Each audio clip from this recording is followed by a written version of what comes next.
போரில் வீரமரணமடைந்த வீரர்களின் மனக்கேதம் நீக்கும் பொருட்டு பெரிய யாகம் நடைபெற்று கொண்டிருந்த அரண்மனைக்குள் நுழைந்தார் கிருஷ்ணர். தர்மன் வரவேற்க, மற்றவர் தலைவணங்க உள்ளே நுழைந்தார் கிருஷ்ணர். யாகம் தொடங்கலாமே, சொர்க்கத்தை அடைய அவரவர்க்குரிய பாகத்தை வைத்தாயிற்று அல்லவா என கேட்டார். ஆயிற்று கண்ணா, முதலில் பீஸ்மர், பிறகு துரோணர் என வரிசையாக வைத்தாயிற்று. உன் வருகைக்காகத்தான் காத்திருந்தோம் என்றான் அர்ஜுனன். யாகத்தின் முதல் வேண்டுதல் யார் பெயரில் கேட்டார் கிருஷ்ணர். குலத்தின் தோன்றலுக்கு காரணமான பீஸ்மரின் பெயரில்தான் என்றார் தர்மன்.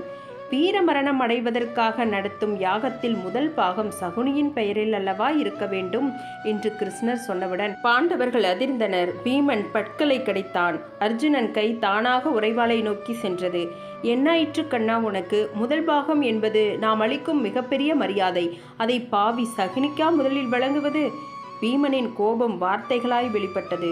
ஆம், அதற்கு தகுதியானவன் அவன் ஒருவனே என்றார் கிருஷ்ணர் அமைதியாக.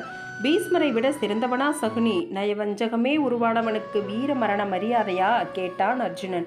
அர்ஜுனா, வீர மரணம் என்பது போர்க்களத்தில் எதிரியுடன் நேருக்கு நேர் நின்று மோதி உயிர் துறத்தல் என்பதல்ல. தான் கொண்ட கொள்கைக்காக எத்தகைய தியாகங்களையும் புரிந்து எத்தனை தடைவரினும் தகர்த்து தன் லட்சியம் நிறைவேறிய பின் கடமை முடிந்ததென தன் உயிர் துறப்பதுதான் வீரமரணம். இதில் பீஸ்மரை விட உயர்ந்தவன் சகுனியே என்றார் கிருஷ்ணர். பீஸ்மரின் லட்சியம் நிறைவேறாமல் போயிருக்கலாம். போரில் பாண்டவர் தோற்கவில்லை. ஆனால் எங்களை அழித்துவிட வேண்டும் என்ற சகுனியின் லட்சியமும் வெல்லவில்லையே கேட்டான் தர்மன். போரில் உடன் பிறந்தவர், உற்றார், உறவினர், பெற்ற பிள்ளைகள் என அனைவரையும் இழந்து நிற்கும் நீங்கள் ஐவரும் எல்லாம் இருந்தும் எதுவும் இல்லாதவர்கள், நடைப்பிணமாய் வாழ்பவர்கள். என் இருப்பு ஒன்றே உங்களை இங்கு இருக்க வைத்தது. உங்கள் வாரிசுகளை அழித்த பின்னும் சகுனியின் ஆசை நிறைவேறவில்லை என்றா சொல்கிறீர்கள்? கேட்ட கிருஷ்ணரின் கேள்வி கணைகளில் இருந்த உண்மையை தாங்க முடியாமல் தலைகுனிந்தனர் பாண்டவர்கள். அப்படி பார்த்தால் சகுனியின் லட்சியம் எங்களை அழிப்பதை விட துரியோதனனுக்கு வெற்றியை தேடித் தருவதில்தானே இருந்தது. அது நிறைவேறவில்லையே. கௌரவர்கள் அனைவரும் அழிக்கப்பட்டனரே என அர்ஜுனன் வினவ சிரித்தார் கிருஷ்ணர். அர்ஜுனா, எதை நினைத்து தன் வாழ்வை சகுனி ஆரம்பித்தானோ அதை முடித்தே சென்றான். ஒரு புறம் 100 எதிரிகள், இன்னொரு புறம் 5 எதிரிகள். உங்கள் ஐவரை அழிப்பதாக கூறியே பல செயல்கள் மூலம் தனது 100 எதிரிகளை உங்கள் மூலமே அழித்து உங்களையும் நடைப்பிணமாக்கியவன் சகுனி என்பதை அறியாமல் பேசுகிறாய் என்றார் கிருஷ்ணர். என்ன, கௌரவர்களை அழிப்பதே சகுனியின் லட்சியமா? ஏன் கண்ணா, ஏன்? அதுவரை மௌனமாக இருந்த திருதராஷ்டிரர் கேட்டார். கௌரவர்களை மட்டுமல்ல, உங்கள் ஒட்டுமொத்த குலத்தையும் வேறறுப்பதே அவன் நோக்கம், லட்சியம், எல்லாம். அதை நிறைவேற்ற தனி ஒருவனாக அவனால் முடியாது என்பதால் கௌரவ பாண்டவர்களுக்கிடையே விரோதத்தை வளர்த்து தன் லட்சியத்தை நிறைவேற்றி கொண்டான் சகுனி என்றார் கிருஷ்ணர். பாம்பென்று தெரியாமல் பால் வளர்த்து நானே என் பிள்ளைகளின் அழிவிற்கு காரணமாகி போனேனே. பல்கடித்து காலை தரையில் உதைத்து தன் கோபத்தை வெளிப்படுத்தினார் திருதராஷ்டிரன். இல்லை, பாம்பல்ல சகுனி, அடிபட்ட புலி. அவன் பழிவாங்க காத்திருந்தான். நேரம் வாய்த்ததும் பயன்படுத்தி கொண்டான் என்றார் கிருஷ்ணர். துரோகி, நல்லவன் போல் நடித்து ஏமாற்றினானே என்றார் திருதராஷ்டிரன். இங்கிருக்கும் எவரையும் விட சகுனி நல்லவன்தான்.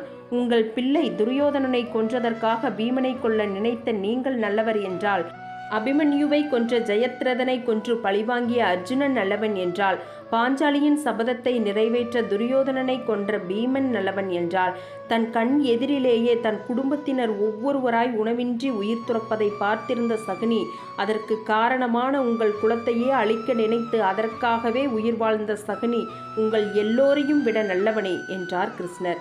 என்ன சொல்கிறாய் கண்ணா? எங்கள் குலத்தால் சகுனியின் குடும்பம் அழிந்ததா? இதை நம்பவே முடியவில்லையே. என் மனைவியின் சகோதரன் என்பதால் நான் தானே அவனை வளர்த்து வந்தேன். பிறகு வேறு எவர் அவன் குடும்பத்தை அழித்தது? சகுனியின் வாழ்வின் சரித்திரம்தான் என்ன? சொல் கண்ணா, கதறி கேட்டான் திருதராஷ்டிரன். அது எனக்கும் பீஸ்மருக்கும் மட்டுமே தெரிந்த ரகசியம். அது இருக்கட்டும். நான் கூறியது போல் சகுனிக்கு முதல் பாகம் தர முடியுமா, முடியாதா கேட்டார் கிருஷ்ணர். கோபப்படாதே கண்ணா. யாகத்தின் முதல் பாகத்தை எவருக்குமே தீங்கிழைக்காத, எவரிடத்தும் தவறு செய்யாத பீஸ்மரை விட்டு சகுனிக்கு தரச் சொல்வதை எங்கள் மனம் ஏற்கவில்லையே என்றார் தர்மர் அமைதியாக.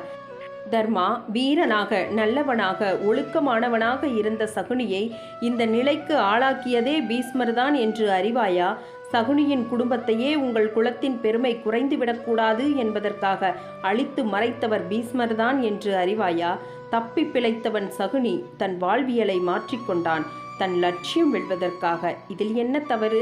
போரை வெல்ல நாம் செய்த அதர்மங்கள் எல்லாம் தர்மங்களாகும் போது அவன் கொண்ட லட்சியம் வெல்ல சகுனியை செய்த செயல்களும் தர்மங்களே என்றார் கிருஷ்ணர். பாஞ்சாலியை துகிலுரிக்க வைத்ததுதான் சகுனி செய்த தர்மமா? கேலியாய் கேட்டான் பீமன். பீமா, வரம்பு மீறி பேசுகிறாய். யோசித்துப் பார் அன்றைய நிகழ்வை. எனக்கு பதிலாக என் மாமன் சகுனி தாயம் உருட்டுவார் என்று துரியோதனன் சொன்னவுடன் எங்களுக்கு பதிலாக கண்ணன் தாயம் உருட்டுவான் என உங்களில் எவரேனும் கூறியிருந்தால் அது நடந்தே இருக்காது. அங்கு போட்டி தர்மனுக்கும் துரியோதனனுக்கும் இடையேதானே தவிர சகுனியுடன் அல்ல. அந்த இடத்தில் தாயக்கட்டைகளைப் போல சகுனியும் ஓர் கருவியே. பாஞ்சாலியின் அவமானம் சகுனியால் திட்டமிடப்பட்டதல்ல. அதற்கு முழுக்க பொறுப்பேற்க வேண்டியவர்கள் தர்மனும் துரியோதனனும் தான். வேடிக்கை பார்த்து கொண்டிருந்த உங்களைப் போலவே சகுனியும் பார்வையாளன்தான், பழிகாரன் அல்ல. புரிந்து கொண்டு பேசு, கடுமையாக சொன்ன கிருஷ்ணரை பணிந்தான் சகாதேவன். பரந்தாமா, பீமனை மன்னித்து அருளுங்கள். நீங்கள் கூறி அதை மறுத்த அவப்பெயர் எங்களுக்கு வேண்டாம். இந்த யாகத்தின் முதல் பாகம் சகுனிக்கே தரப்படும் என்றான் சகாதேவன். அனைவரும் வேறு வழியின்றி ஒப்புக்கொண்டனர். யாகம் முடிந்து கிருஷ்ணர் விடை பெற்றார். அவனை பின்தொடர்ந்த சகாதேவன், பரந்தாமா, சகுனிக்காக பரிந்து பேச தாங்களே முன்வந்தது ஆச்சரியமே. இதற்கு கண்டிப்பாக வேறு காரணம் இருக்கும். அதை நான் அறியலாமா? சகுனியை கொன்றவன் என்ற உரிமையில் கேட்கிறேன் என்றான் பணிவுடன். சகாதேவா, காலத்தின் மறு உருவம்தான் நீ. அதனால்தான் உனக்கு எதிர்காலம் அறியக்கூடிய ஜோதிடக்கலை எளிதாக வந்துள்ளது.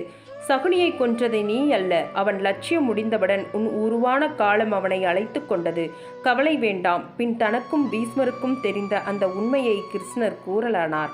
தன் கண் முன்னே கை நீட்டி விரல்கள் விரித்து கண்மூடி அமர்ந்து இருக்கும் தந்தை சுபலனை கண்டான் சகுனி. இந்த கைகள்தானே என்னை வாரி அணைத்தவை, இந்த விரல்கள்தானே என் கண்ணீர் துடைத்தவை, இந்த கைகள்தானே எனக்கு வாழ்வீச கற்றுத்தந்தவை, இந்த விரல்களை என் கைகளாலேயே வெட்ட வேண்டிய நிலை வந்ததே. இடையில் இருந்த குருவாளால் ஒவ்வொரு விரலாய் வெட்டினான் சகுனி. அவன் தந்தையோ வழி தாழாமல் உதடு கடித்து சத்தம் வராமல் வாய்மூடி கண்கள் தெறிக்க அமர்ந்திருந்தார். கண் திறந்தான் சுபலன். எதிரே கண்ணீரோடு அமர்ந்திருக்கும் மகனை பார்த்தான். மகனே சகுனி, எவ்வளவு அழகான குடும்பம் நமது. காந்தாரி என்ற அழகு மகள், வீரத்திற்கு இலக்கணமாக 3 புதல்வர்கள், அதில் இளையவனாய் நீ. இன்றோ அனைவரையும் இழந்து அனாதைகளாக நிற்கிறோம். இதோ இன்னும் சிறிது நேரத்தில் நானும் இறந்து விடுவேன். நீ இருக்க வேண்டும். நம் குலத்தையே அழித்த பீஷ்மரின் குலத்தை ஒட்டுமொத்தமாய் வேறறுக்க நீ இருக்க வேண்டும் என்பதாலேயே எங்கள் அனைவருக்கும் இந்த சிறையில் அளிக்கப்பட்ட ஒரு பிடி உணவை உனக்கே தந்து ஒவ்வொருவராய் இறந்து கொண்டிருக்கிறோம். எங்கள் ஒவ்வொருவர் இறப்பையும் நேரில் கண்ட உன் கண்கள் நாளை பீஷ்மரின் குலத்தில் ஒவ்வொருவரின் இறப்பையும் கண்டு மகிழ வேண்டும். அதற்கும் காரணமாக நீயே இருக்க வேண்டும் என்றான். அவ்வளவு பலம் என்னிடம் இல்லையே தந்தையே என்றான் சகுனி. மகனே, உன் பலம் உடல் வலிமை சார்ந்ததல்ல, மன வலிமை சார்ந்தது. அதை உன் புத்தியின் வழியே பிரயோகப்படுத்து. திட்டங்களால் எதிரிகளை தகர்க்க முயற்சி செய். எவரையும் நேரடியாக எதிர்க்காதே. வேறு எவரையாவது தூண்டிவிட்டு நீ நினைப்பவரை அழி. சந்தர்ப்பத்திற்கு காத்திரு. குழப்பங்களை உண்டாக்கு. நிர்மூலமாக்கு உன் எதிரிகளை. இன்றிலிருந்து சகுனி என்ற பெயருக்கு இதுதான் பொருளாக இருக்க வேண்டும். வெட்டிய என் விரல்களை தாயக்கட்டைகளாக செய்து வைத்துக்கொள். நீ எந்த எண்ணை நினைத்து உருட்டினாலும் அந்த எண்ணாக நான் வந்து விழுவேன். தகுந்த நேரத்தில் இதை பயன்படுத்துவதுதான் உன் திறமை. எந்த குலத்தின் பெருமை நம்மால் கெட்டுவிடும் என எண்ணி நம்மை சிறையில் அடைத்து பீஷ்மர் அளித்தாரோ அந்த குலத்தையே நாசம் செய்வதுதான் உன் வாழ்க்கையின் லட்சியமாக இருக்க வேண்டும் என்றான் சுபலன்.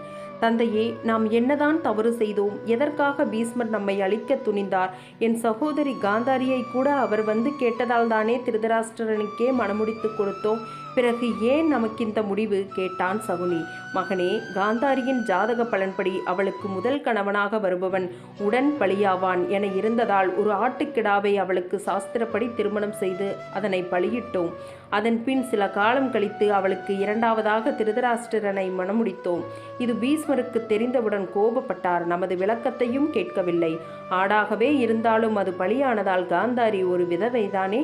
ஒரு விதவையை என் குலத்தில் கட்டி வைத்து என் குலப்பெருமையை சீரழித்து விட்டீர்களே. நீங்கள் வெளியில் இருந்தால் உங்களால் அந்த ரகசியம் வெளிப்பட்டு அதனால் உலகமே நாளை என் குலத்தையே கேவலமாக பேசுமே என பொங்கி எழுந்த பீஷ்மர் நம்மை சிறையில் அடைத்து தன் தர்மத்தை நிலைநாட்ட தினமும் ஒரு கைப்பிடி உணவு தருகிறார். அதை நாங்கள் உண்ணாமல் தியாகம் செய்து உனக்களித்து உயிர்ப்பித்து வந்தோம். உன்னை உயிர்ப்பித்தது நம் குலத்தை வளர்க்க அல்ல, பீஷ்மரின் குலத்தை அழிக்க. எனவே அன்பு, பாசம், கருணை, நன்றி, நேசம் என எதையுமே நெஞ்சில் கொள்ளாமல் வெறுப்பு, பழி, வெஞ்சினம், இகழ்ச்சி என இவைகளை மட்டுமே மனதில் கொள் என்றான் சுபலன். இதை கூறும்போதே சுபலனின் கண்கள் இருண்டன. தன் உயிர் தன்னை விட்டு பிரியப் போவதை அறிந்தான். தன் ஒட்டுமொத்த உயிர் சக்தியையும் தன் இன்னொரு கையில் கொண்டு வந்தான் சுபலன். தன் வாளினை எடுத்தான். சகுனியின் கணுக்காலை வாளின் பின்புறத்தினால் அடித்து உடைத்தான். வழி தாழாமல் அலறினான் சகுனி. தந்தையே, என்ன இது? ஏன் இப்படி ஒரு காரியம் செய்தீர்கள்? வாழ்நாள் முழுவதும் என்னை ஊனமாக்கி விட்டீர்களே. கால் தாங்கி தாங்கி நான் நடப்பதை பார்த்து என்னை அனைவரும் ஏளனம் செய்வார்களே. ஒரு தந்தை மகனுக்கு செய்யக்கூடிய காரியமா இது என்று கோபத்துடன் கேட்டான் சகுனி. மகனே, என்னை மன்னித்து விடு. இனி உன்னை பார்க்கும் எவரும் ஏளனமாகவே பார்க்க வேண்டும். அது உன் நெஞ்சில் கேவலமாக பதியும். கோபத்தையும் வெறுப்பையும் அவர்கள் மேல் உண்டாக்கு. அது எரிதழலாய் உன் மனதில் பரவும். அதனாலேயே எவரிடத்தும் உன்னால் அன்பு கொள்ள முடியாது. நீ வேதனையுடன் இனி எடுத்து வைக்கும் ஒவ்வொரு அடியும் உன்னை ஏளனம் செய்யும். அந்த ஏளனமே அவர்கள் அழிவிற்கு காரணமாகும். உன்னுடைய இந்த இழிநிலைக்கு காரணம் பீஷ்மர் அல்ல, அவர் காக்க நினைத்த இந்த குலம்தான். இதை அழிப்பதே உன் நோக்கம் மகனே. அதை அழிப்பேன் என எனக்கு வாக்கு கொடு என கூறிக்கொண்டிருக்கும் போதே சுபலனின் உயிர் பறவை அவன் உடலை விட்டு பறந்தது. தன் தந்தையின் முகம் பிடித்து சகுனி அலறிய சத்தம் பீஷ்மரின் காதுகளிலும் கேட்டது. ஆனால் அது தன் குலத்தின் அழிவிற்கான ஆரம்ப சங்கோசை என்பதை அவர் அறியவே இல்லை. காலம் ஓடியது. தந்தையின் எண்ணப்படியே கௌரவர்களோடு உறவாடி பாண்டவர்களை எதிரியாக்கி பீஷ்மர் காத்து நின்ற குலத்தினை அழித்து தானும் களத்தில் மாண்டான் சகுனி. அது மட்டுமின்றி இந்த பிரபஞ்சத்திலேயே அவன் காலம் முழுவதும் என்னையே, அடுத்து நான் என்ன செய்வேன் என்பதையே அனுதினமும் நினைத்து கொண்டிருந்தவன் சகுனி ஒருவனே. அது பக்தியாக இல்லாவிட்டாலும் கூட என்னையே நினைத்திருந்ததால் அவனும் என் பக்தனே. என் ஒவ்வொரு அசைவிற்கும் பொருள் அறிந்தவன். அவன் உயிரோடு இருக்கும் வரை என்னால் அவனுக்காக எதுவும் செய்ய முடியவில்லை. அவனை என் பக்தனாக அவன் விரும்பாவிடினும் அவனை நான் ஏற்றுக்கொண்டதனால் யாகத்தின் முதல் பாகத்தை அவனுக்கு அளிக்க வைத்து பெருமைப்படுத்தினேன். என்னை விரும்பி ஏற்பதோ விரும்பாமல் ஏற்பதோ முக்கியமல்ல. என்னை ஏற்பது என்பது மட்டுமே முக்கியம். அதுபோதும் ஒருவனை நான் ஆட்கொள்ள என்ற கிருஷ்ணரை வியந்து வணங்கி வழியனுப்பி வைத்தான் சகாதேவன். இதுபோன்ற சுவாரஸ்யமான தகவல்களை தெரிந்து கொள்ள நம்ம சேனலை சப்ஸ்கிரைப் செஞ்சிடுங்க. ஆதரவு தெரிவித்த அனைவருக்கும் நன்றி.